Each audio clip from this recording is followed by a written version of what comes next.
मंडळी नमस्कार. चला होऊया शेअर बाजारावर स्वार या आपल्या मालिकेच्या 26व्या भागामध्ये आपलं सहर्ष स्वागत. आधीच्या काही भागांमध्ये मी शेअर गुंतवणुकीचा एक सहज सोपा मार्ग आपल्याला सांगितलेलाच आहे.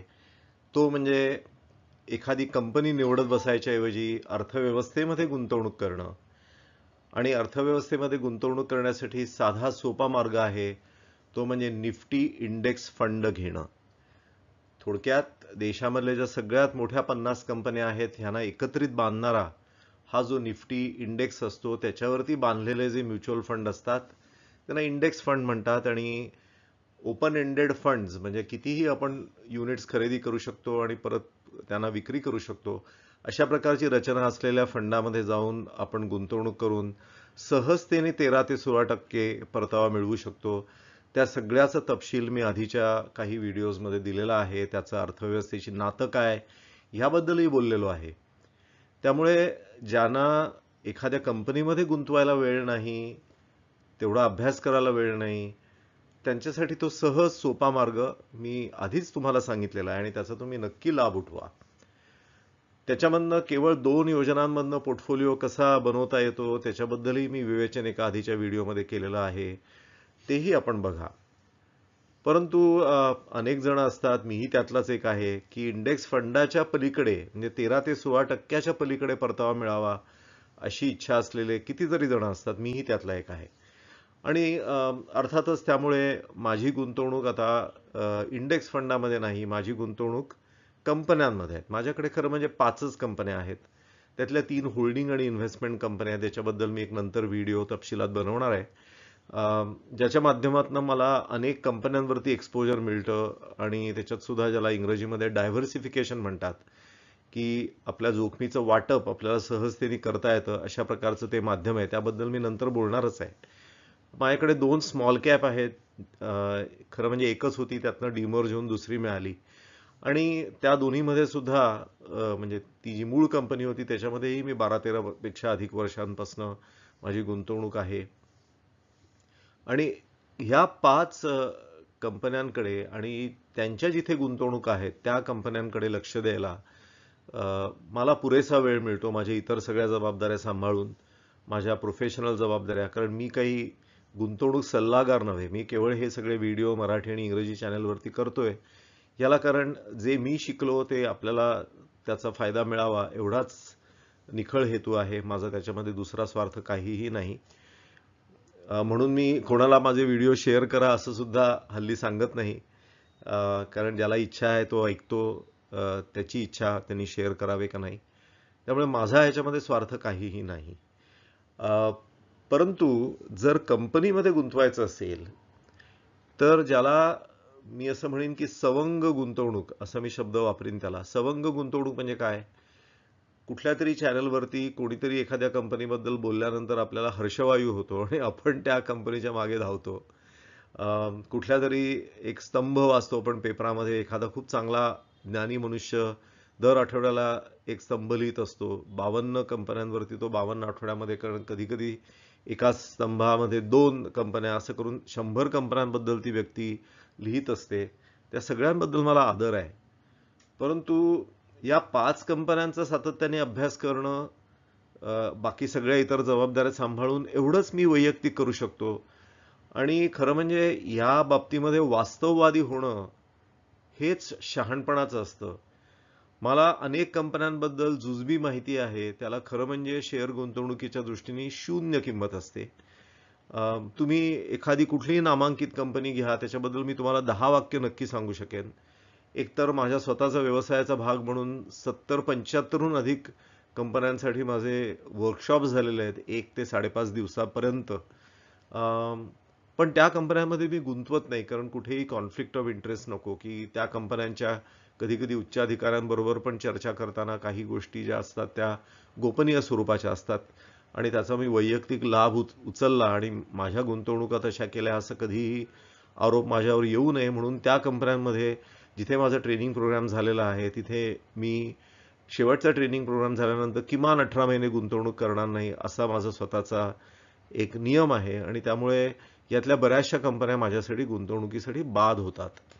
त्यामुळे त्याच्या पलीकडे जाऊन मला गुंतवणुकीचं क्षेत्र शोधायला लागतं की जिथे मला कधी कोणी ट्रेनिंग प्रोग्रामसाठी बोलवणार नाहीत.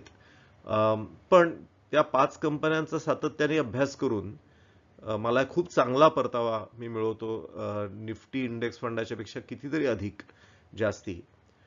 त्यामुळे मला कळकळीने तुम्हाला एवढंच सांगायचं आहे मंडळी, की सवंग गुंतवणुकीच्या मागे लागू नका, भारंभार पोर्टफोलिओ करून ठेवू नका.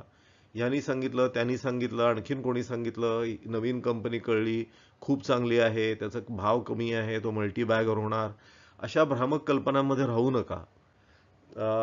आणि एवढ्याच कंपन्यांमध्ये गुंतवा की जिथे तुम्ही अभ्यास करू शकाल. कारण मंडळी, आपण जेव्हा एखाद्या शेअरमध्ये गुंतवणूक करतो तेव्हा ती शेअर बाजारातली गुंतवणूक नसते, ती अर्थव्यवस्थेतली आणि एका कंपनीतली गुंतवणूक असते.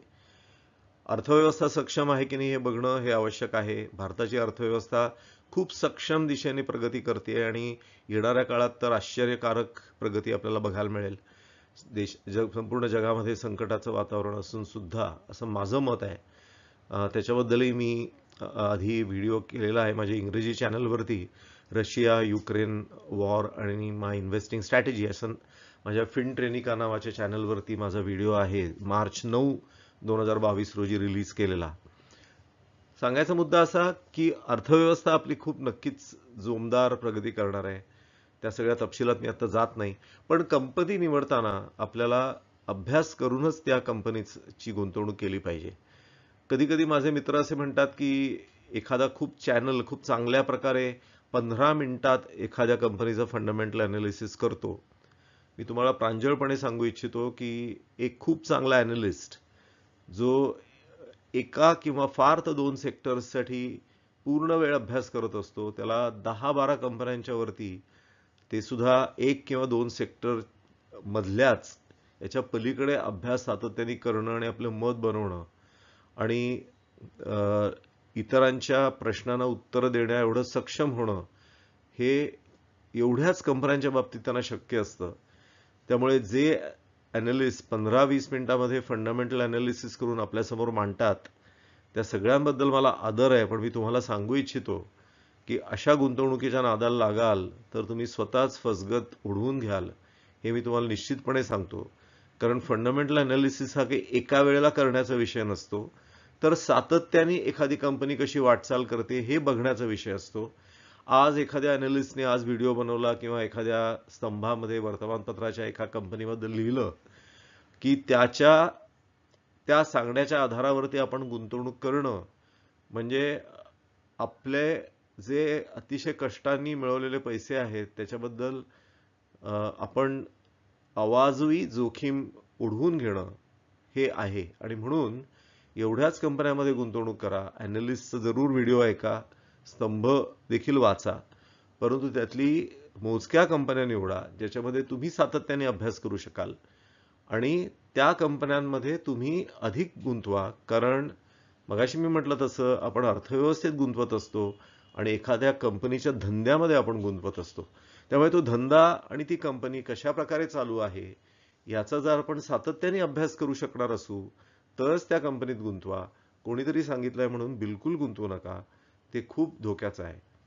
आता हे थोडंसं मी अधिक दीर्घकाळ प्रास्ताविक केलं, पण ते सांगणं अतिशय महत्त्वाचं आहे. कारण हे जे मी आता आपल्यासमोर संपूर्ण एक सर्वसमावेशक दृष्टिकोन मांडणार आहे, तो केवळ एखादी कंपनीला एकदा बघायचा तो दृष्टिकोन नाही आहे, तो सातत्याने बघत राहण्याचा आहे. ह्याचा अर्थ असा नाही की दिवस रात्र आपल्याला ते केलं पाहिजे, पण प्रत्येक कंपनीच्या बाबतीमध्ये आपण निदान महिना 2 महिन्यातनं एकदा हे भान ठेवलं पाहिजे. पुढे मी एक असा व्हिडिओही करणार आहे की एखाद्या कंपनीबद्दल आपल्याला हवी असेल ती माहिती कशी मिळवायची, त्याच्याबद्दलही मी व्हिडिओ करणार आहे. आणि हेही मी प्रांजळपणे सांगू इच्छितो की ज्या कंपन्यांमध्ये माझी गुंतवणूक आहे तिथे एवढं मी सातत्याने लक्ष देऊन सुद्धा मी असं बिलकुल म्हणत नाही की मला त्या कंपनीच्या बद्दल 1/3 अधिक माहिती आहे. म्हणजे तुम्हाला सांगू मी हे इच्छितो की आपला अभ्यास कितीही करावा तरी तो कमी आहे. त्यामुळे आपले कान डोळे उघडं ठेवणं आणि मर्यादित कंपन्यांमध्ये गुंतवणूक करून एक सर्वसमावेशक दृष्टीने त्यांच्याकडे बघणं हे अतिशय आवश्यक आहे. आणि मी तुम्हाला ते एका स्लाइडमध्ये मांडणार आहे. पण त्याच्या आधी आपण एखाद्या कंपनीमध्ये किंवा धंद्यामध्ये गुंतवणूक का करतो आणि त्याचे महत्त्वाचे निकष कुठले आहेत त्याच्याबद्दल आपण एक पटकन दृष्टिक्षेप टाकू आणि त्यानंतर आपण त्या सगळ्या तपशिलामध्ये जाऊया. स्वागत आहे आपल्या या व्हिडिओमध्ये.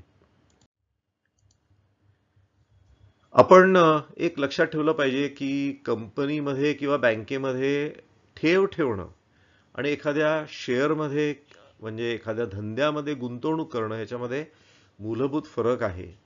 आपण जेव्हा एखाद्या ठिकाणी ठेव ठेवतो तेव्हा आपल्याला एक विशिष्ट परतावा मिळावा आणि आपली ठेव सुरक्षित राहावी आणि आपल्याला हवं तेव्हा किंवा आपल्या त्यांच्याबरोबर झालेल्या करारानुसार आपल्याला तो पैसा परत मिळावा एवढीच माफक अपेक्षा आपली असते. परंतु आपण शेअर बाजारात जेव्हा विशेषतः कंपनीमध्ये गुंतवतो त्यावेळेला कंपनीचा नफा, त्यातलं सातत्य, त्याच्यामध्ये वृद्धी होते की नाही आणि वृद्धीची क्षमता काय आहे हे बघणं आवश्यक असतं. पण केवळ नफाच नाही तर ज्याला फ्री कॅश फ्लो म्हणतात. म्हणजे हा नफा झालाय, नफ्यापैकी किती पैसा त्यांना परत धंद्यामध्ये गुंतवणूक करावा लागतो. म्हणजे उदाहरणार्थ टेलिकॉम क्षेत्रामध्ये आपल्याला खूप काळ असं जाणवलं की त्यांना नफा मिळतो पण परत त्यांना तो पुन्हा स्पेक्ट्रम घेण्यामध्ये पैसे गुंतवत राहायला लागतात. मग थोडक्यात नफा होतोय परंतु त्यांच्याकडे फ्री कॅश फ्लो नाहीये.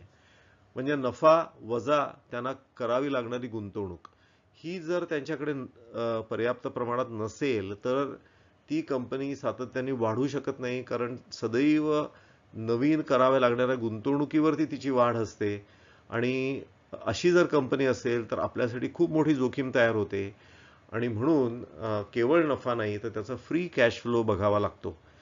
आत्ता मी एवढंच बोलतो, कधीतरी पुढे मी या विषयावरती अधिक तपशिलामध्ये व्हिडिओ बनवीन. त्यानंतर आपण जी गुंतवणूक करत असतो त्यातनं लाभांश वाढ होण्याची क्षमता किती आहे हेही आपल्याला बघायला लागतं आणि तोही विषय फ्री कॅश फ्लोशी निगडीत असतो. कारण जर एखाद्या कंपनीमध्ये फ्री कॅश फ्लोच नसेल, कारण मिळालेला नफा वजा त्यांना करायला लागणारी गुंतवणूक जी सातत्याने त्यांच्या धंद्यामध्ये करावी लागते, याचा अर्थ त्यांच्याकडे खूप कमी पैसा राहतो की ज्यातनं ते लाभांश देऊ शकतील. मग ही लाभांश वाढ क्षमता जर त्यांची क्षीण असेल, सक्षम नसेल तर आपल्याला ह्या कंपनीतनं वाढीव लाभांश हा मिळू शकणार नाही आणि शेवटी आपण जेव्हा एखादी गुंतवणूक करतो त्यातनं परतावा आपल्याला किती मिळणार आहे आणि तो कशा स्वरूपाचा असणार आहे ह्यावरती आपल्याला लक्ष ठेवावंच लागतं. त्यामुळे जरी शेअर बाजारामध्ये किंवा कंपनीमध्ये गुंतवणूक करण्याचा उद्देश हा भांडवलाची वृद्धी असा असला तरी सुद्धा लाभांश वाढ ह्याकडेही आपल्याला लक्ष ठेवायला लागतं. कारण एखादी कंपनी जेव्हा अशा टप्प्यावरती येते की त्यांना आता नवीन गुंतवणूक न करता सातत्याने नफा मिळवू ते जेव्हा शकतात त्यावेळेला ते खूप मोठ्या प्रमाणावरती लाभांश वाटप करायला लागतात. त्याचं कारण काय ते पण आपण थोड्या वेळात चर्चा करणार आहोत.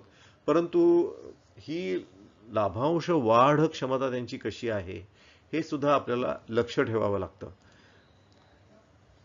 चौथा विषय असतो की आपण जे सगळे समभागधारक आहोत, शेअर होल्डर आहोत, त्यांची जी पुंजी असते म्हणजे ज्याला शेअर होल्डर्स इक्विटी किंवा नेटवर्थ असं म्हटलं जातं. म्हणजे थोडक्यात एखाद्या कंपनीचं भाग भांडवल, त्याच्यावरती असलेले त्यांचा जो असा नफा की जो त्यांनी त्याचं वाटप अद्याप केलेलं नाही, ज्याला इंग्रजीमध्ये रिटेन्ड अर्निंग्स किंवा रिझर्व्हज अँड सरप्लस असेही म्हणतात. आणि त्यांना त्यांच्या पब्लिक इश्यूमधनं मिळालेला शेअर प्रीमियम ह्या तिघांची बेरीज करून आपण ही समभागधारकांची पुंजी काढू शकतो. त्याला इक्विटी म्हणतात. ही आपल्याला गणित करण्याचीही आवश्यकता नसते, कारण आपण जेव्हा ताळेबंद पत्रक बघतो, बॅलन्स शीट बघतो त्यावेळेला इक्विटीचा आकडा आपल्याला सहजतेने तिथे दिसतो. पण त्याच्यावरती मिळणारा परतावा किती आहे आणि तो वाढण्याची क्षमता त्याच्यामध्ये किती आहे हे आपल्याला बघावं लागतं. कारण नुसता नफा हा पर्याप्त नाही, तर नफा गुंतवणुकीच्या तुलनेत किती चांगला आहे हे बघावं लागतं आणि म्हणून रिटर्न ऑन इक्विटीचं महत्त्व असतं. त्यालाच आपण समभागधारकांच्या पुंजीवरील परतावा असं म्हणू शकतो मराठीमध्ये. हे चार जे आहेत, हे चार प्रामुख्याने जरी विषय असले तरी ह्यांच्यावरती परिणाम करणारे अनेक घटक असतात आणि ह्या व्हिडिओचा उद्देश ह्याच घटकांकडे लक्ष देण्याचा आहे. नफा, फ्री कॅश फ्लो, लाभांश वाढ क्षमता, समभागधारकांच्या पुंजीवरील परतावा आणि या सगळ्यांवरती कुठले घटक परिणाम करत असतात याचं आपण एक चिंतन हा ह्या व्हिडिओचा विषय आहे. आणि म्हणून एका प्रकारे एक समग्र दृष्टी एखाद्या कंपनीवरती इथे मांडण्याचा प्रयत्न केलेला आहे. आता आपण त्या सगळ्या तपशिलामध्ये जाऊया. सर्वप्रथम जर आपल्याला दृष्टिक्षेप टाकायला लागतो कुठल्याही कंपनीचा अभ्यास करताना, तर ती म्हणजे कंपनीची उत्पादनं. कंपनीची जी उत्पादनं आहेत, मग ती सेवा असोत किंवा वस्तू असोत, त्यांच्या क्षेत्रामध्ये त्या उत्पादनांची क्षमता कशी आहे, त्या उत्पादनांचा बाजार कसा आहे, याचं आपल्याला लक्ष ठेवायला लागतं. आता मंडळी, आपल्याला थोड्याच वेळामध्ये जसं जसं मी हे उलगडत जाणार आहे, आपल्याला असं दिसेल की हा संपूर्ण ही जी स्लाईड आहे ही भरून जाणार आहे. कारण एवढ्या वेगवेगळ्या प्रकारच्या तपशिलांचा आपल्याला विचार करावा लागतो, त्याकडे लक्ष द्यायला लागतं. त्यातलं जे सगळ्यात पहिलं आहे, जे मी आत्ताच आपल्याला सांगितलं की कंपनीची उत्पादनं, त्याचा अर्थात आपण अधिक विचार करणारच आहोत. दुसरा जो विषय असतो तो म्हणजे वृद्धी संप्रेरक. शेवटी आपण गुंतवणूक करतो, आपण कोणाला कर्जाऊ पैसे देत नसतो. जेव्हा गुंतवणूक करतो ती वाढीसाठी करत असतो. मग ह्या कंपनीची वाढ कुठनं होणार आहे, त्याचे संप्रेरक काय आहेत, कशामुळे आपल्याला ही वाढ संभवते, ह्या कंपनी जे आता त्यांचं जे बाजार आहे, मार्केट आहे, त्याच्यामध्ये त्यांचा जो भाग आहे, शेअर आहे, तो वाढणार आहे म्हणून वृद्धी संप्रेरक तो आहे का, ते इतर काही राष्ट्रांमध्ये आता प्रवेश करणार आहेत का, अशी काही नवीन उत्पादनं ते निर्माण करणार आहेत की ज्या आत्ताच्या उत्पादनाशी संबंधित आहेत, परंतु त्यातनं काही त्यांना एक नवीन दालन खुलं होणार आहे. काय वृद्धी संप्रेरक आहेत हे आपल्याला लक्ष ठेवायला लागतं. तिसरा जो विषय आहे त्याला मी असं म्हणेन, उद्योग प्रक्रिया जी असते प्रत्येक धंद्यामध्ये, ज्याला आपण इंग्रजीमध्ये प्रोसेसेस म्हणू, त्या किती सुसूत्र पद्धतीने चालतात. इंग्रजीमध्ये याला आपण ऑपरेशनल एफिशियन्सी म्हणू शकतो, की कशा प्रकारे वस्तूची खरेदी करण्यापासून त्याच्यावरती प्रक्रिया करून ती आपल्या ग्राहकांपर्यंत पोहोचवणं, याच्यामध्ये ह्या कंपनीनी किती सुसूत्रता मिळवलेली आहे याचा अभ्यास सुद्धा आपल्याला असला पाहिजे. म्हणजे उदाहरणार्थ एखादी कंपनी उत्पादन करते, परंतु त्यांच्याकडे साठवणुकीचा माल, ज्याला इन्व्हेंटरी म्हणतात इंग्रजीमध्ये किंवा स्टॉक म्हणतात, हा एवढा साचलेला असतो की असा साचल्यामुळे त्या प्रक्रियेमध्ये कुठेतरी बाधा आहे असं आपल्या लक्षात येतं. कारण ज्या कंपनीची ही प्रक्रिया अतिशय सुसूत्रपणे चालते, त्यांना अतिशय कमी स्टॉक ठेवून, कमी इन्व्हेंटरी ठेवून, कमी माल ठेवून ही करता येते. मला आठवतं, मी खूप वर्षांपूर्वी बंगलोरमध्ये एक पब्लिक वर्कशॉप घेत होतो आणि त्याच्यामध्ये डेल या कंपनीचे भारतामधले हेड ऑफ मार्केटिंग होते. अर्थात त्या काळामध्ये भारतामध्ये त्यांची फॅक्टरी नव्हती. तर तेव्हा त्यांनी असं सांगितलं की जगामध्ये त्यांची जी इन्व्हेंटरी आहे, स्टॉक आहे, तो केवळ 2 तासाचा असतो. थोडक्यात आलेला माल ताबडतोब प्रक्रिया करून झालेला लॅपटॉप हा त्यांच्या फॅक्टरीच्या बाहेर निघून जातो.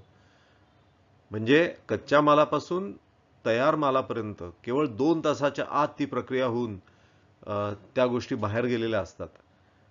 ही जी सुसूत्रता आहे आणि त्याचबरोबर ग्राहकापर्यंत माल वेळेवर पोचणं, ही जी एक सुसूत्रता आहे त्या कंपनीची किती चांगली आहे याचं एक आपण भान ठेवणं आवश्यक असतं. चौथा विषय आहे की उद्या त्यांना त्यांचा उद्योग वाढ करायचे, त्यांना उद्योग वाढवायचा आहे, ती किती सहजतेने ते होऊ शकतं. एखाद्या कंपनीची उत्पादनं चांगली आहेत, परंतु त्यांनी आधीच एवढी वारेमाप कर्ज घेऊन ठेवलेली आहेत की आता नवीन कर्ज त्यांना घेणं शक्य नाही, आणि म्हणून नवीन बाजारपेठा जरी आता उघडल्या तरी त्याचा लाभ घेणं त्यांना शक्य होत नाही, किंवा इतरही काही मर्यादा त्यांच्या असतात. मग ही उद्योग वाढ कशी सहजतेने होईल? शेवटी आपण गुंतवणूक करतो वाढीसाठी. अर्थात तुम्हाला असं दिसेल की आता तुम्हाला हे जे इथे वेगवेगळे विषय दिसत आहेत, त्या प्रत्येकाच्या तपशिलामध्ये मी आता हळूहळू जाणार आहे. पण आता सगळे जे महत्त्वाचे ढोबळमानाने घटक आहेत त्याच्याबद्दल मी पहिल्यांदा चर्चा करतोय, जे आपल्याला एकाखाली एक आता दिसत आहेत. 5वा जो विषय आहे तो म्हणजे आर्थिक नियोजन. त्यांचा जो ताळेबंद आहे त्याचं किती चांगल्या प्रकारे नियोजन ते करतात. एकंदरीत आर्थिक नियोजन कसं केलं जातं, अकारण त्यांच्याकडे पैसा पडून आहे का, त्यांच्याकडे पर्याप्त पैसा आहे की नाही, या सगळ्यांचाच अंतर्भाव आर्थिक नियोजनामध्ये होतो. अर्थात आपण आपलं आर्थिक नियोजन म्हणत नाही आहोत, त्या कंपनीचं आर्थिक नियोजन, त्याच्याबद्दल आपण एक दृष्टिक्षेप टाकत असतो. आणि म्हणून तीही एक अतिशय महत्त्वाची गोष्ट ठरते. त्याशिवाय या कंपनीकडे काही उद्योगेतर संसाधनं आहेत का? म्हणजे एक उदाहरण देतो. माझ्याकडे ज्या 5 कंपन्या आहेत त्याच्यापैकी एक कंपनी अशी आहे की ज्याच्यामध्ये 2019 मध्ये भाव प्रचंड खाली आलेला होता. माझी जी ॲव्हरेज खरेदी होती तो ₹37 दर होता, त्याच्यापेक्षा कितीतरी खाली. म्हणजे जवळजवळ पूर्ण वर्षभर 2019 मध्ये तो ₹21 शेअर उपलब्ध होता. या कंपनीचा इतर दृष्टीने विचार करता ती कंपनी चांगली होतीच, परंतु त्यांच्याकडे जी लँड बँक होती, त्यांच्याकडे जी जमीन होती, जर मी ती जमीन आणि त्यांचं शेअरची किंमत ह्याचं जर एक गणित मांडायचा प्रयत्न केला, तर शेअर घेणं म्हणजे ₹50 स्क्वेअर फूट एवढ्या कमी दराने जमीन घेण्यासारखं होतं. आज मला सांगा की जिथे एखादी कंपनीची भूमी चांगल्या प्रकारे वापरात आहे, शहरापासून खूप दूर नाहीये, त्याला व्यवस्थित रस्त्याचं जाळं आहे, अशा ठिकाणी जी भूमी आहे तिचा शेअर घेऊन जर मला ₹50 स्क्वेअर फुटामागे एवढ्या कमी दराने जर ती जमीन घेऊ शकणार असेल, मी जमीन खरेदी करत नाहीये, मी शेअर खरेदी करतोय. पण तो शेअर खरेदी करणं म्हणजे एवढ्या स्वस्तात जमीन खरेदी करणं, त्याशिवाय त्यांचा धंदा आहे तो वेगळाच. एवढ्या कमी दरामध्ये तो उपलब्ध असल्यामुळे मी सातत्याने वर्षभर तो शेअर घेत राहिलो. 2019चं पूर्ण वर्ष, त्यानंतर अर्थात कोविडचा काळ होता, त्या दरम्यान तर तो शेअर आणखीन गडगडला, ₹13 एवढा खाली गेला होता मार्च 2020 मध्ये, आणि आज त्याचा भाव ₹115 आहे. प्रथमच त्या कंपनीनी ₹2.5 डिव्हिडंड यावर्षी दिलेला आहे. त्या कंपनीचा भाव ₹159 वरती जाऊन खाली आला. काही प्रमाणात मी विक्री देखील केली माझ्या शेअर्सची. सांगायचा मुद्दा असा की त्यांच्याकडे जी उद्योगेतर संसाधनं आहेत, मग कोणाकडे जमीन असते, कोणाकडे इतर काही कंपन्यांचे शेअर्स असतात, त्याच्यामुळे सुद्धा आपल्याला त्याच्यातनं काही फायदा होण्याची शक्यता असते, त्याकडे देखील आपल्याला लक्ष ठेवावं लागतं. त्याला मी उद्योगेतर संसाधनं म्हणेन. आणि हे जसे विषय महत्त्वाचे आहेत, ज्याच्या सगळ्याच्या खोलात आपण जाणार आहोत, तसं काही गोष्टी ज्याला इंग्रजीमध्ये मी हायजीन फॅक्टर्स म्हणतो, त्या हायजीन फॅक्टर्स तर ही प्रत्येक कंपनीने काळजी घेण्याची आवश्यकता असतेच. त्याला मी अत्यावश्यक घटक असं म्हणेन की हे घटक प्रत्येक कंपनीने काळजी घेण्याची आवश्यकता असते.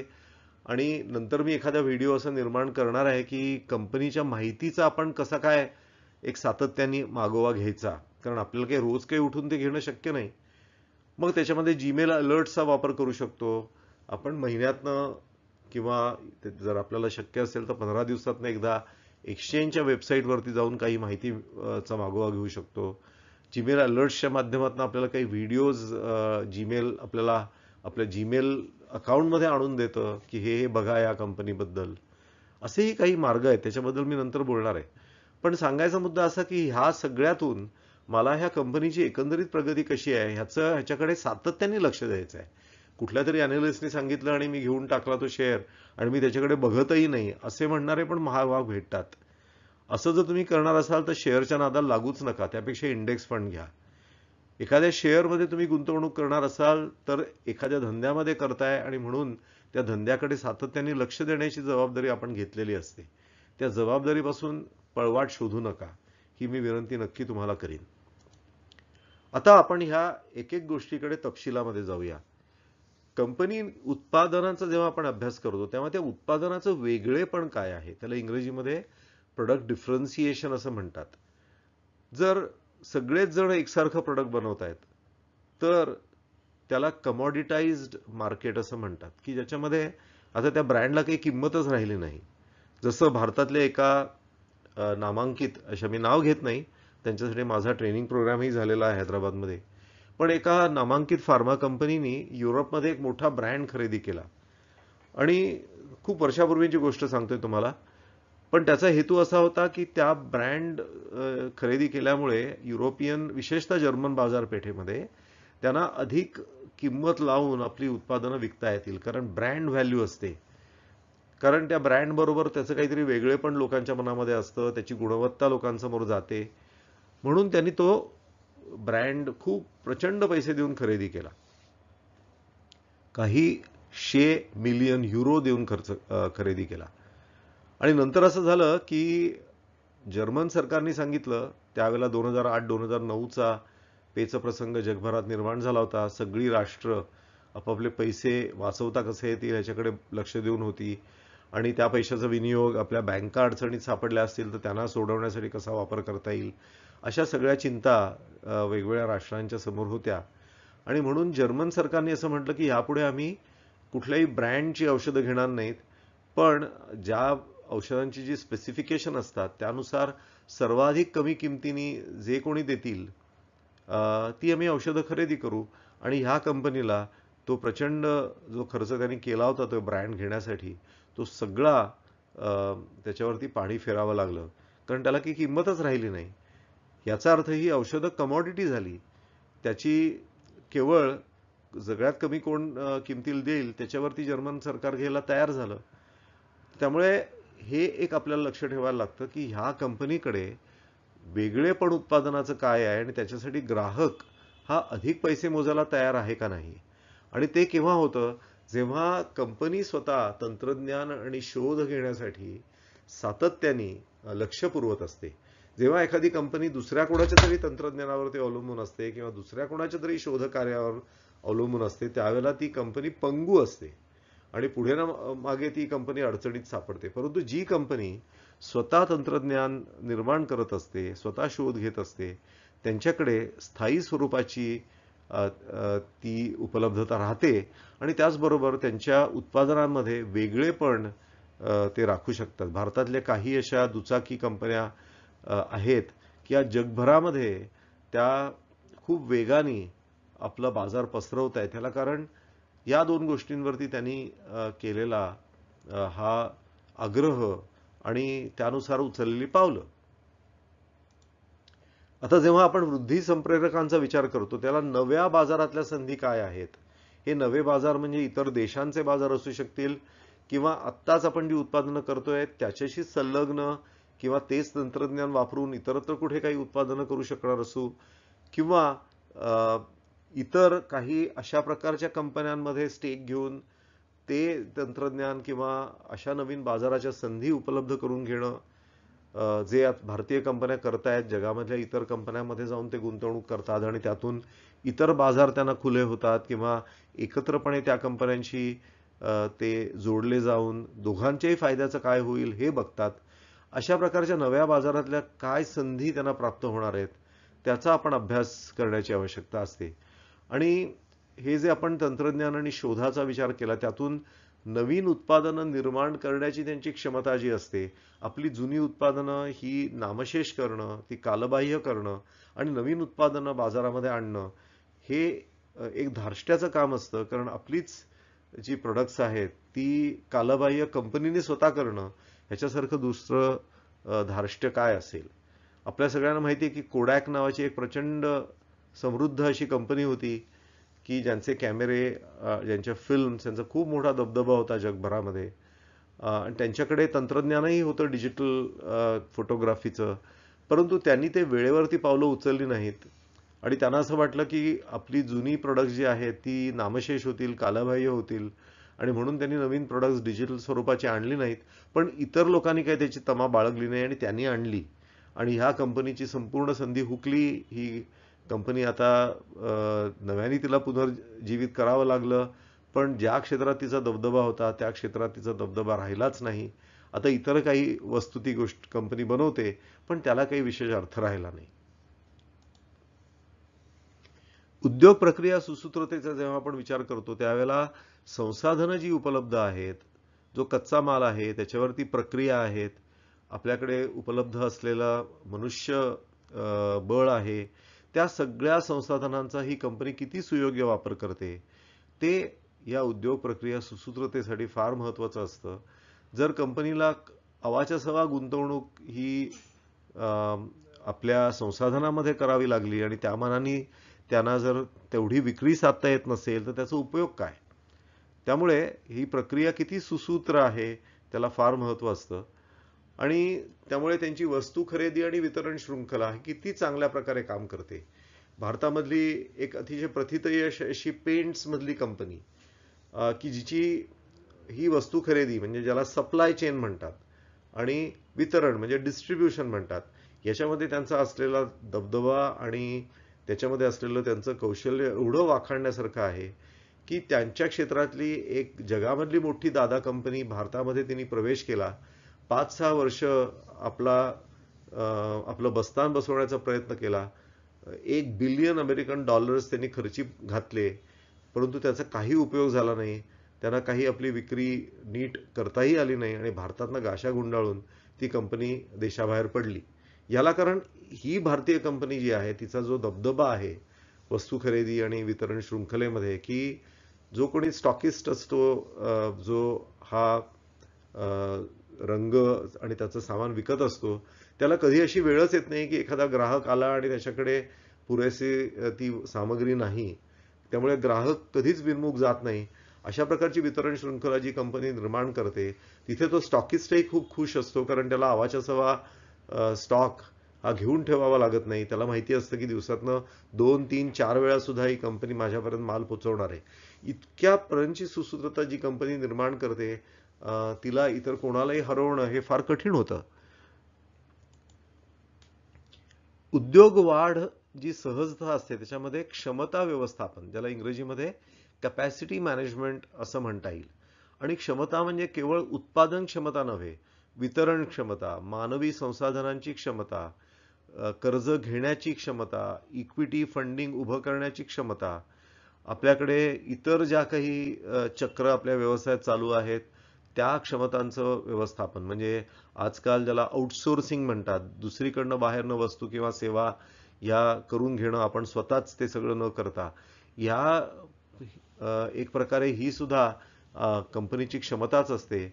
आणि त्यामुळे त्या सगळ्या क्षमतांचं व्यवस्थापन ही कंपनी किती चांगलं करते ह्याकडे आपल्याला लक्ष पुरवावं लागतं. त्यांच्याकडे असलेलं रोख भांडार किती आहे, ते पर्याप्त आहे ना? म्हणजे उद्या समजा एखादी चांगली संधी त्यांना चालून आली, एखादी कंपनी त्यांना घ्यावीशी वाटली, तर त्यांच्याकडे पर्याप्त असं धन असणं, परंतु अवाच्या सवा धन ठेवण्याचा सुद्धा काही उपयोग नसतो. कारण हे अवाच्या सवा धन जर ती कंपनी म्युच्युअल फंडामध्ये किंवा कंपन्यांच्या किंवा इतर बँकांच्या डिपॉझिट्समध्ये जर गुंतवणार असेल तर त्याचा उपयोग काय? ते पैसे उलट जे समभागधारक आहेत त्यांना परत दिलेले चांगले. त्यामुळे हा रोख भांडार पर्याप्त असणं आवश्यक, पण त्याचबरोबर अवाच्या सवा ठेवणं हे सुद्धा काही शहाणपणाची गोष्ट नाही. त्यामुळे ह्यातनं ही कंपनी कसा काय मार्ग काढते ह्याच्याकडेही आपल्याला लक्ष ठेवावं लागतं. पुढचे जे विषय आहेत ते ताळेबंद व्यवस्थापन, ज्याला बॅलन्स शीट मॅनेजमेंट म्हणतात. मी अर्थात याबद्दल अधिक व्हिडिओ करणार आहे माझ्या इंग्रजी फिन ट्रेनिका या चॅनलवरती. तर अमाप व्हिडिओ आहेत या विषयांवरती.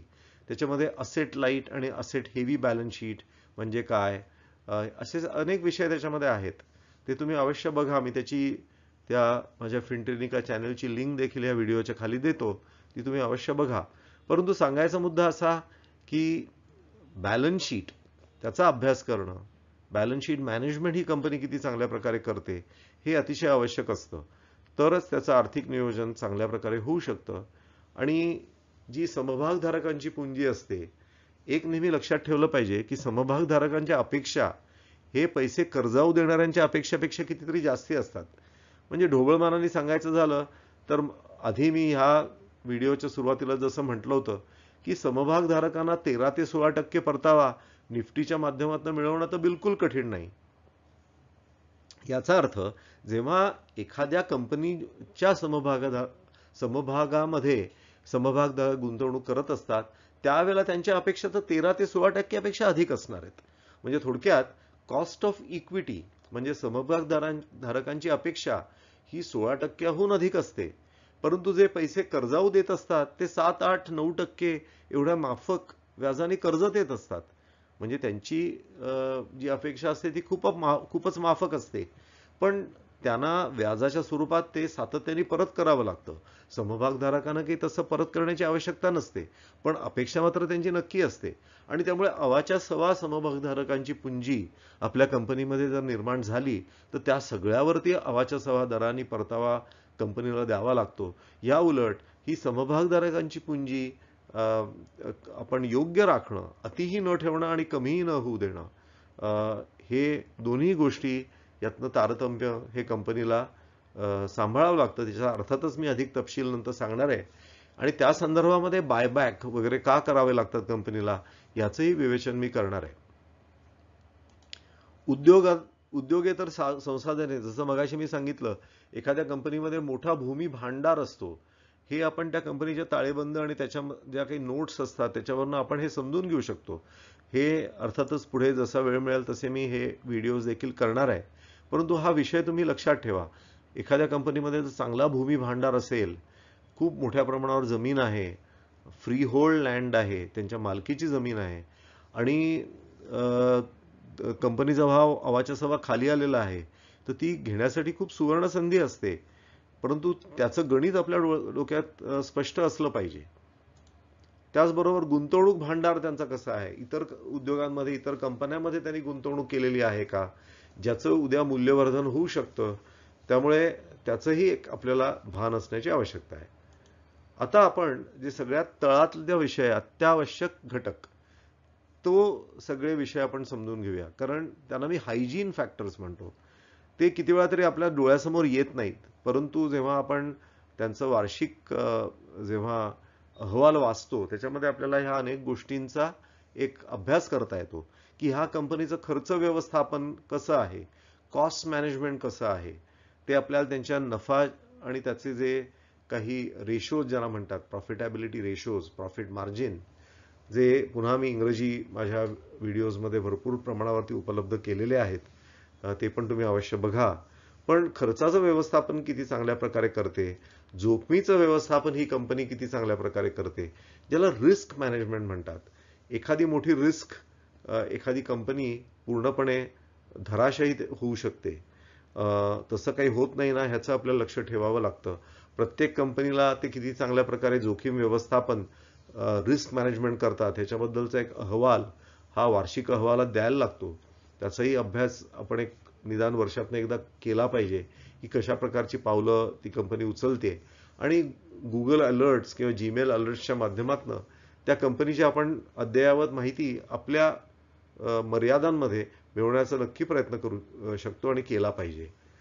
तिसरा जो विषय आहे तो म्हणजे निसर्गावर त्यांचा होणारा परिणाम. आता मंडळी काय होतं, एखाद्या कंपनीचं उत्पादनच अशी असतात की जी निसर्गावरती परिणाम करत असतात.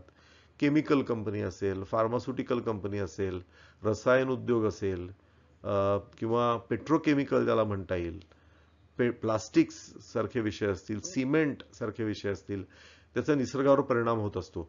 पण हा धंद्याचा स्वरूपाचाच तो भाग आहे.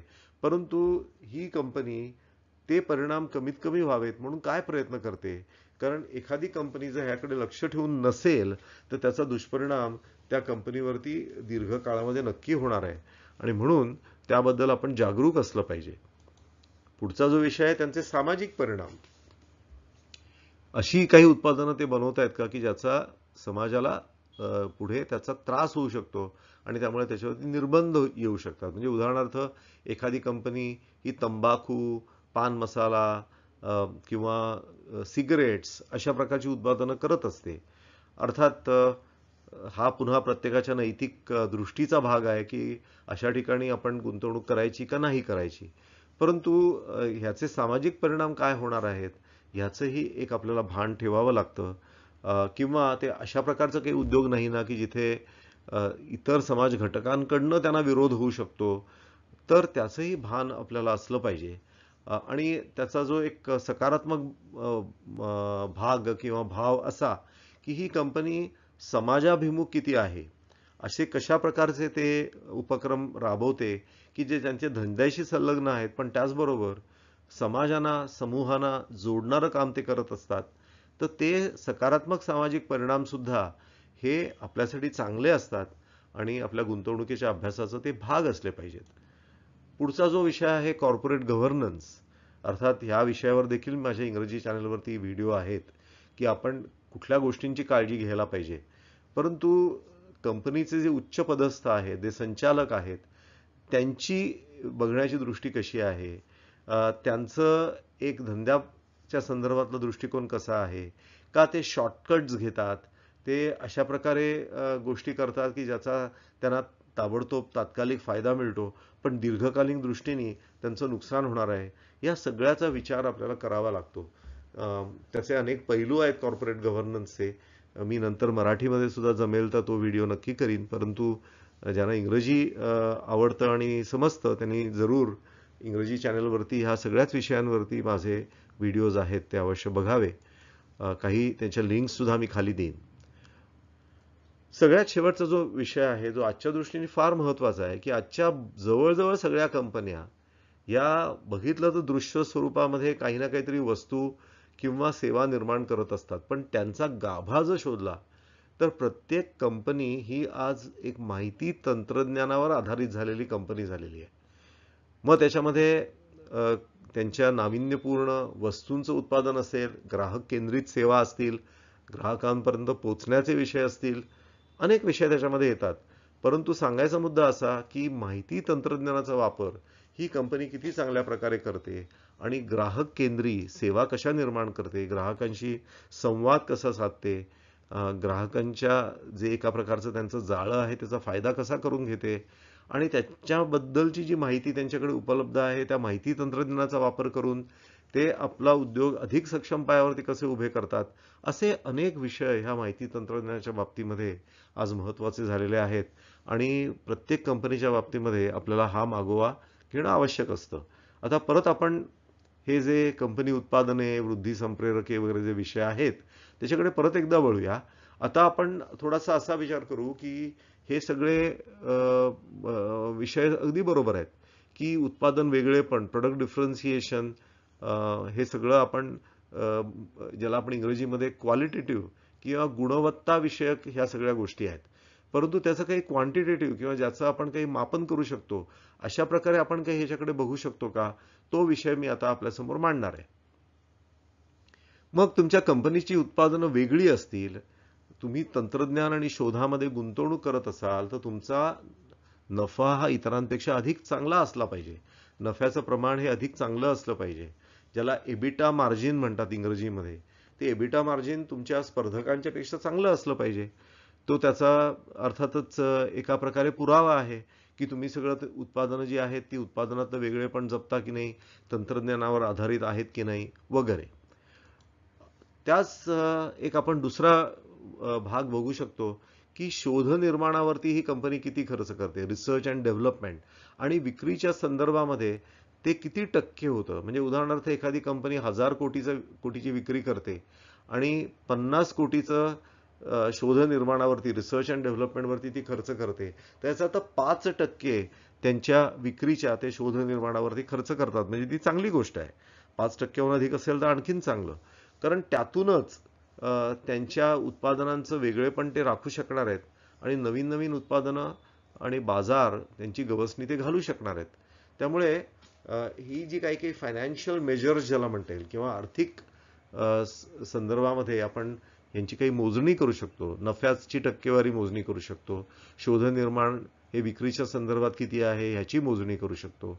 अशा प्रकारे आपण ह्या गोष्टींचा मागोवा घेऊन कंपनीची उत्पादनं किती चांगल्या प्रकारे येणाऱ्या काळात देखील राहतील याचा मागोवा आपण घेऊ शकतो. त्याचबरोबर ह्या कंपनीला जर अति विक्री प्रसार, म्हणजे ज्याला आपण सेल्स किंवा डिस्ट्रीब्युशन, ॲडव्हर्टायझिंग, त्याचबरोबर प्रचार म्हणजे सेल्स प्रमोशन, मार्केटिंग, ह्याच्यावरती जर अधिक खर्च करावा लागत असेल, याचा अर्थ असा की त्या कंपनीच्या उत्पादनांना बाजारामध्ये अजून तेवढं प्रबळ स्थान नाही आहे. कारण ज्या कंपनीच्या उत्पादनांना बाजारामध्ये प्रबळ स्थान असतं त्यांना जाहिरात देखील कमी करावी लागते. म्हणजे एकीकडे शोध निर्माणावरची विक्री किंवा शोध निर्माण भागिले विक्री अधिक होणं हे चांगली गोष्ट आहे, परंतु विक्री प्रसार, प्रचार खर्च जर कमी होत असेल तर ती चांगली गोष्ट आहे. असा आपल्याला एक थोडा साक्षेपी विचार करावा लागतो. जी वृद्धी संप्रेरक आहेत त्याच्यामध्ये या कंपनीची निर्यात एकूण विक्रीच्या तुलनेमध्ये वाढतीये का वर्षानुवर्ष, हा पण एक आपण लक्ष ठेवण्याचा विषय आहे. किंवा ज्या कंपनी इतर जगाच्या इतर भागामध्ये जर काही सहकंपन्या किंवा उपकंपन्या निर्माण केल्या असतील तर त्या उपकंपन्यांची विक्री ही भारतातल्या कंपनीच्या विक्रीच्या तुलनेमध्ये कशी आहे. एका प्रकारे ती निर्यातच झाली, ते पण आपण अभ्यास करू शकतो. म्हणजे थोडक्यात नवीन बाजारपेठांमधनं ह्यांना किती विक्री करता येते हा आपला अभ्यासाचा विषय असला पाहिजे. त्याचप्रमाणे नवीन उत्पादनातनं किती विक्री साधली जाते, तर ती एकूण विक्रीच्या किती टक्के आहे असं आपण त्याचा रेशो काढू शकतो. म्हणजे सरासरी आपण बघू शकतो. मी ज्या एका परकीय हेल्थकेअर मधल्या कंपनीमध्ये माझ्या करिअरला सुरुवात केली तिथे आम्ही नेहमी एक मेजर वापरायचो, ते म्हणजे गेल्या 3 वर्षामध्ये जी नवीन उत्पादनं आपण बाजारामध्ये आणलेली आहेत त्याचा एकूण विक्री मध्ये वाटा किती आहे आणि तो सक्षम आहे की नाही, तो वाढतोय की नाही हे बघणं आवश्यक असतं. तरच ती कंपनी स्पर्धेला टिकून राहू शकते. अर्थात एक विषय असा असतो की जो आपल्याला ताळेबंद पत्रक किंवा नफा तोटा पत्रक अशा ठिकाणी मिळत नाही. हे जे हिरव्या रंगामध्ये तुम्हाला वेगवेगळे विषय दिसत आहेत ते तुम्हाला कंपनीच्या फायनान्शियल स्टेटमेंट्स किंवा ज्याला आपण statement of profit and loss म्हणजे आणि खर्च ह्याचं पत्रक किंवा ताळेबंद पत्रक अशा ठिकाणाहून ज्या माहिती आपल्याला मिळणार आहेत ते सगळ्या हिरव्या रंगाच्या चौकटीमध्ये आपल्याला दाखवलेल्या आहेत. परंतु अशाही काही गोष्टी असतात की नवीन ग्राहक ह्या कंपनीला प्राप्त कसे झाले. म्हणजे दर तिमाही काही माहिती तंत्रज्ञान क्षेत्रातल्या कंपन्या या तुम्हाला सांगत असतात की त्यांना $100 मिलियन हून अधिक धंदा देऊ शकतील असे किती नवीन ग्राहक मिळाले किंवा अशा नवीन किती ऑर्डर्स मिळाल्या. काही कंपन्यांच्या बाबतीमध्ये विशेषतः जे पायाभूत साधनांच्या निर्मितीमध्ये काम करत असतात त्यांना नवीन ऑर्डर्स किती मिळाल्या, त्यांचं ऑर्डर बुक हे किती सक्षम आहे याकडे देखील आपल्याला लक्ष ठेवावं लागतं. पुढचा जो विषय आहे जो मगाशी मी म्हटलं की उद्योग प्रक्रिया जर सुसूत्र पद्धतीने राबवली जात असेल तर वस्तुसाठा पातळी ही आपोआपच कमी पुरते. भारतातली एक अतिशय प्रथितयश अशी चारचाकी बनवणारी जी कंपनी आहे, मला आठवतं मी वाचलंय त्यांच्याबद्दल की एकेकाळी त्यांच्याकडे असलेला स्टॉक हा 33 दिवस ची विक्री एवढा असे. आता त्यांचा जो वस्तू साठा पातळी आहे ती केवळ 3 दिवस पुरेल इथपर्यंत त्यांनी खाली आणलेले आहे. थोडक्यात ती सुसूत्रता एवढी वाढलेली आहे की त्यांना वस्तू जमवून ठेवाव्या लागत नाहीत. त्या वस्तू बरोबर त्यांना आवश्यकतेप्रमाणे येतात, त्याच्यावरती प्रक्रिया केली जाते, कंपनी गाडी बनवते आणि ती विक्री सुद्धा करते. अशा प्रकारे त्यांना आपली वस्तुसाठा पातळी ही कमी करता येते आणि जेवढी ती कमी असेल तेवढं ते चांगलं असतं. त्याचप्रमाणे बाजार येणे पातळी, बाजार येणे याचा अर्थ कंपनीनी ग्राहकांना विकल्यानंतर किती काळ त्यांना ते पैसे परत यायला लागतात, त्याला आपण बाजार येणं असं म्हणू शकतो. मग ही बाजार येण्याची पातळी किती आहे, ते सरासरी किती क्रेडिट देतात.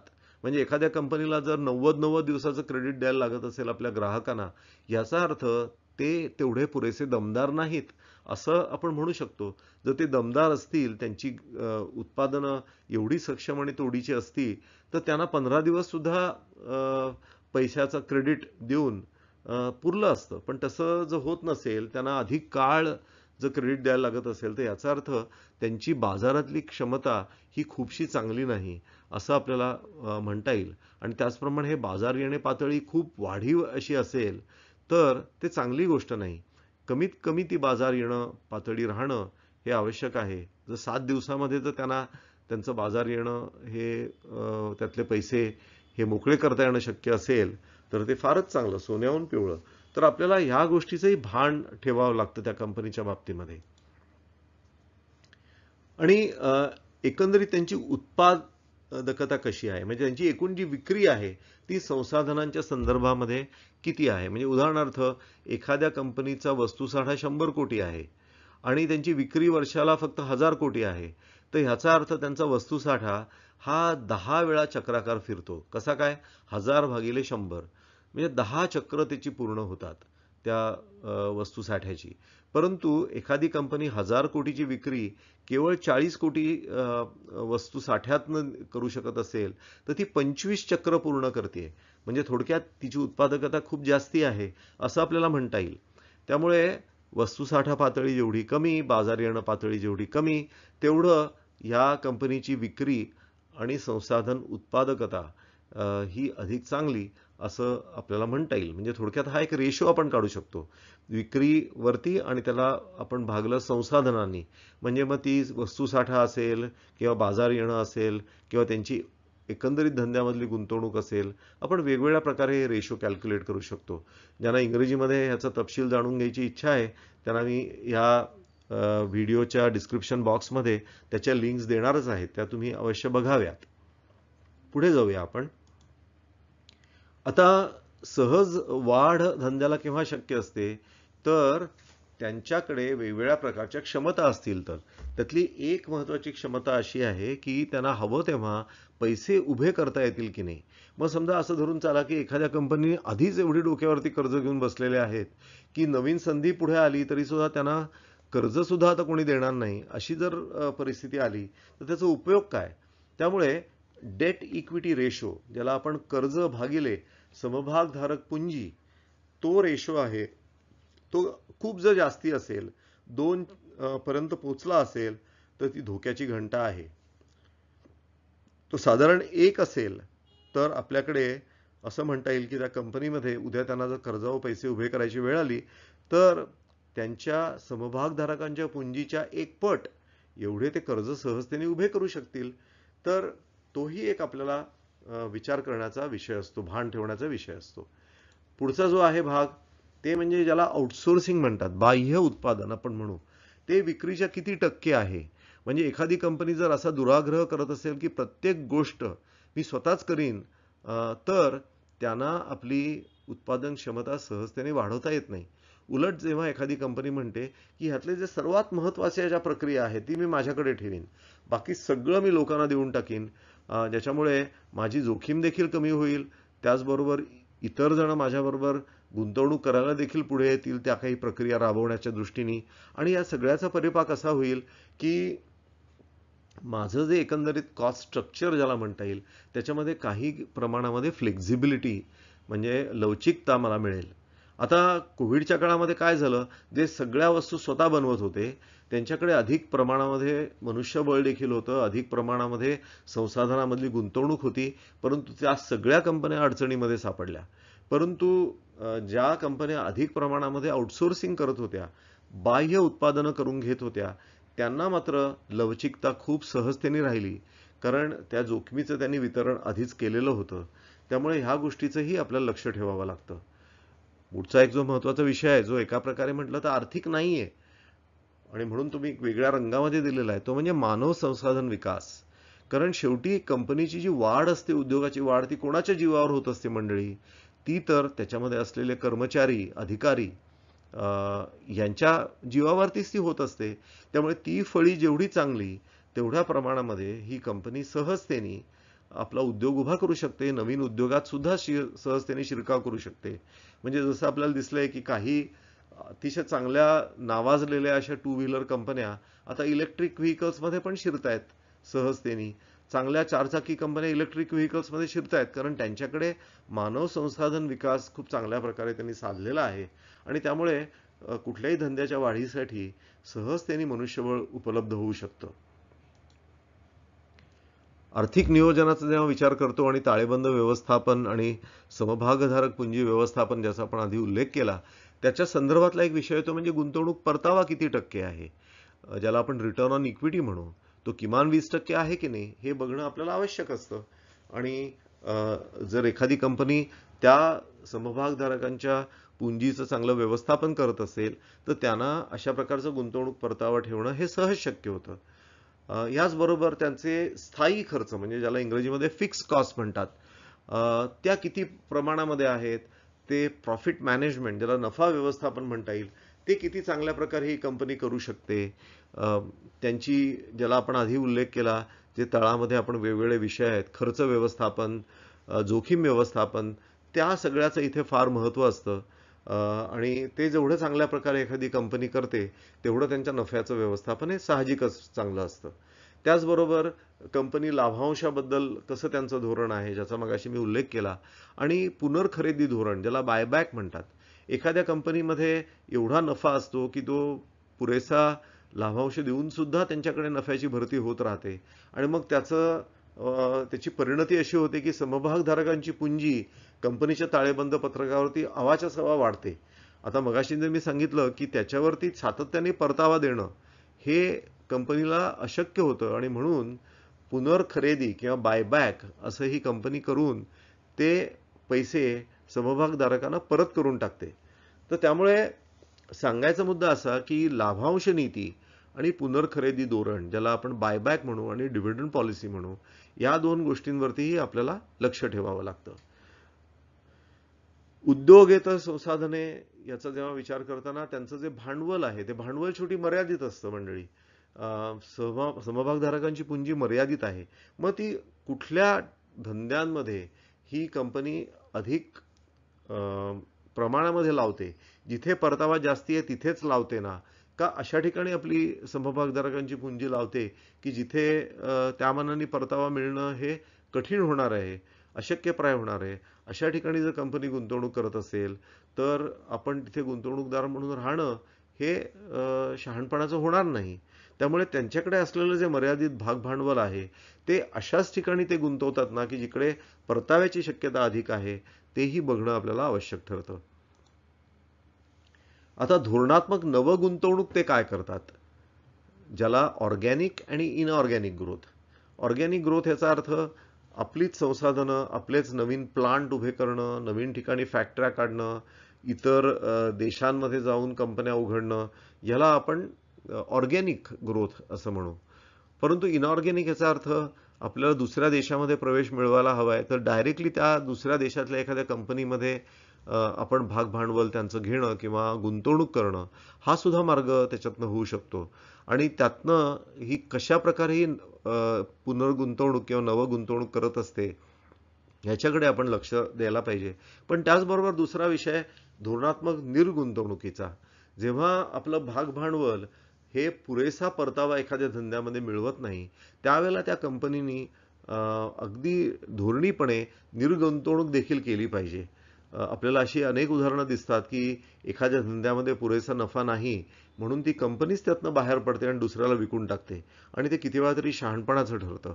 त्यामुळे ह्याही गोष्टीबद्दल आपण जागरूक असलं पाहिजे. आता मंडळी, मी सगळ्यात शेवटी ह्या सगळ्याच्या सारांशाकडे येतोय. जेव्हा आपण कंपनी उत्पादनांचा विचार करतो त्यावेळेला थोडक्यात या कंपनीनी किती स्पर्धा प्रतिबंधके केली आहेत, निर्माण केली आहेत. म्हणजे थोडक्यात दुसऱ्या कंपन्यांना सहज शिरकाव करता येणार नाही अशा प्रकारचं, ज्याला इंग्रजीमध्ये कॉम्पिटिटिव्ह ॲडव्हान्टेज म्हणतात, एका प्रकारे दुसऱ्यांना स्पर्धा करणं खूप कठीण होतं, ज्याचं मगाशी मी एका पेंट कंपनीच्या संदर्भामध्ये उदाहरण दिलं. तर अशा कंपनींनी कशा प्रकारची प्रतिबंधकं निर्माण केलेली आहेत की ज्याच्यामुळे नवीन स्पर्धा सहजतेने येऊ शकणार नाही, त्याबद्दलही आपल्याला भान ठेवावं लागतं.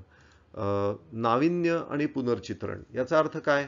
कंपनी वृद्धी संप्रेरक जी आहेत, कंपन्यांमध्ये वाढ होणं, कंपनीच्या विक्रीमध्ये वाढ होणं हे अतिशय महत्त्वाचं आहे. आणि ते केव्हा शक्य होतं? कंपनी जेव्हा नाविन्याचा ध्यास घेते तेव्हा, इनोव्हेशनच्या मागे लागते तेव्हा. आणि त्याचबरोबर पुनर्चित्रण आपल्या उद्योगाचं. म्हणजे उदाहरणार्थ एखादी कंपनी आहे ही तेल व्यवसायामध्ये आहे, पेट्रोकेमिकलमध्ये आहे. आपल्या सगळ्यांना माहिती आहे की हळूहळू करत पुढच्या काही दशकांमध्ये तेल व्यवसायाला काहीच महत्त्व राहणार नाही, कारण इतर ऊर्जा स्रोत हे झपाट्याने पुढे येत आहेत. अशा वेळेला ह्या कंपनीनी एक आपल्याच स्वतःच्या भवितव्याचं पुनर्चित्रण, ज्याला आपण रिइमॅजिनिंग इंग्रजीमध्ये म्हणतो, हे करण्याची आवश्यकता असते. आणि ज्यातून पूर्णपणे नवीन अशा काही उद्योगांकडे त्यांना वळावं लागतं, कारण तसे ते वळले नाहीत तर जगाच्या ह्या सगळ्या रेट्यामध्ये ते केव्हाच नामशेष होतील. आणि म्हणून नाविन्याची कास कंपनी धरते की नाही, स्वतःच्या पुनरुत्थानासाठी एक पुनर्चित्रण, रिइमॅजिनिंग करते की नाही, हे सुद्धा बघण्याची आवश्यकता असते. जेव्हा एखाद्या कंपनीमध्ये उद्योग प्रक्रिया सुसूत्रता असते त्याचा परिणाम आपल्याला ग्राहक समाधानामध्ये दिसतो. मगाशी मी उल्लेख केला तसा एखादी भारतीय पेंट कंपनी इतक्या सुंदर प्रकारे आपलं वितरण साधते की ज्याच्यामध्ये कधीही ग्राहकाला विनमुख जावं लागत नाही. तर त्या ग्राहकाला पण खात्री असते की आपल्याला एखादा, आपण जर आपल्याला घरावर रंग लावायचा ठरवला तर कधीच असं होणार नाही की मी त्या दुकानामध्ये गेलो आणि मला तो माल मिळाला नाही. हे एका प्रकारे ग्राहक समाधान असतं. जेव्हा एखाद्या कंपनीमध्ये उद्योग वाढ सहजता याची क्षमता असते, कॅपॅसिटी मॅनेजमेंट चांगली असते, रोखीचं व्यवस्थापन चांगलं असतं, त्यांची कर्ज ही योग्य पातळीवरची असतात, त्यांच्याकडे आउटसोर्सिंग चा विषय चांगल्या प्रकारे राबवलेला असतो, मानवी संसाधनांचा विकास चांगल्या प्रकारे केलेला असतो, तेव्हा एखादी नवीन कल्पना ही बाजारापर्यंत पोहोचवणं हे त्यांना सहज शक्य होतं. त्यामुळे संकल्पना ते बाजार, ही कॉन्सेप्ट टू मार्केट हे किंवा कॉन्सेप्ट टू बास्केट असं आपण एखाद्या कंपनीच्या बाबतीमध्ये बघतो. त्यावेळेला आपल्या त्या कंपनीची क्षमता जाणवते. म्हणून हाही एक लक्ष ठेवण्याचा विषय आहे.